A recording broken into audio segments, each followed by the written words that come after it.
Lyon accroché par Séville et éliminé de la Ligue des Champions. Dans un parc OL bouillant, Lyon devait s'imposer par 2 buts d'écart contre Séville pour atteindre pour la 10e fois de son histoire les huitièmes de finale de Ligue des Champions.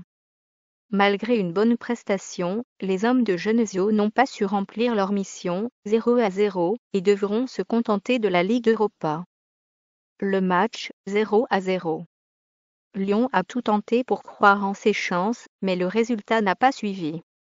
Pourtant dominateurs, en première période surtout, les hommes de Genesio n'ont pas réussi à tromper un Séville bien plus regroupé qu'ils ne le laissaient entendre avant le match. L'OL a touché 2 fois les montants comme au stade Saint-Chespizjuan à l'aller mais n'a pas su marquer.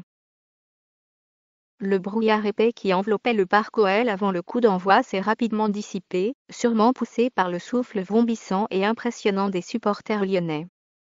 Et Lyon a vu très clair d'entrée. Les Sévillans, finalement organisés en 4-4-2, ont été submergés par la pression énorme des hommes de Genesio. La bataille de possession attendue a été remportée par KO par les Rhodaniens, avec près de 70% après 25 minutes de jeu. Valbuena a fait passer un premier frisson quand Rico a claqué sa tentative en corner, 3e, sur un centre de Raphaël. Séville, recroquevillé, a multiplié les relances hasardeuses face à la pression. Mais Vitalo a manqué de glacer le parc OL, quand sur une ouverture d'Escudero, il a profité de la glissade de Raphaël, avant de voir sa frappe échouer sur le poteau, 19e. Un éclair qui n'a pas calmé l'appétit de Lyonnais galvanisés, profitant des largesses des latéraux espagnols. Nasri, très nerveux et chahuté par le public, a illustré la peine sévillane, alors que Bonalon a harangué à plusieurs reprises les supporters. Sur un contre, Raphaël a centré fort devant le but, pour Tolisso, lancé. Mais sa tête piquée a heurté la barre, 23e, point supérieur au milieu, l'OL a touché une seconde fois la transversale de Rico, d'une frappe enveloppée de Valbuena, 39e, suite à une remontée de balle parfaite de Tolisso. Les 2 meilleures tentatives lyonnaises parmi une multitude en première période, 12 tirs à 1, malheureusement non récompensés. La chance était passée. Séville a moins reculé en seconde période. Lyon a recommencé à pousser à l'approche du dernier quart d'heure, mais le rythme élevé de la première période, qui laissait croire à l'exploit, n'est jamais revenu. Le dernier frisson, une tête plongeante de Diakaby, 90+2, a fait lever une dernière fois le parc OL, qui devra désormais vibrer avec les nuits de Ligue Europa. Le joueur, Valbuena remuant. Buteur 2 fois fin novembre, est revenu proche de son meilleur niveau. Valbuena, élément le plus expérimenté en C1 de l'effectif lyonnais, 45 matchs, s'est imposé comme le leader offensif de l'OL.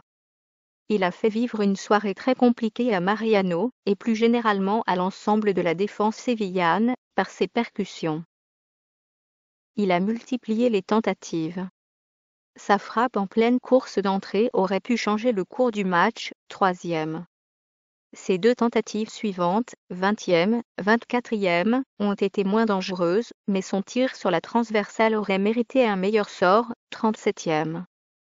Très actif, il a ensuite empêché l'ouverture du score andalouse, en taclant in extremis un centre d'Escudero, alors que Mariano était sur le point de pousser le ballon dans le but vide, 62e.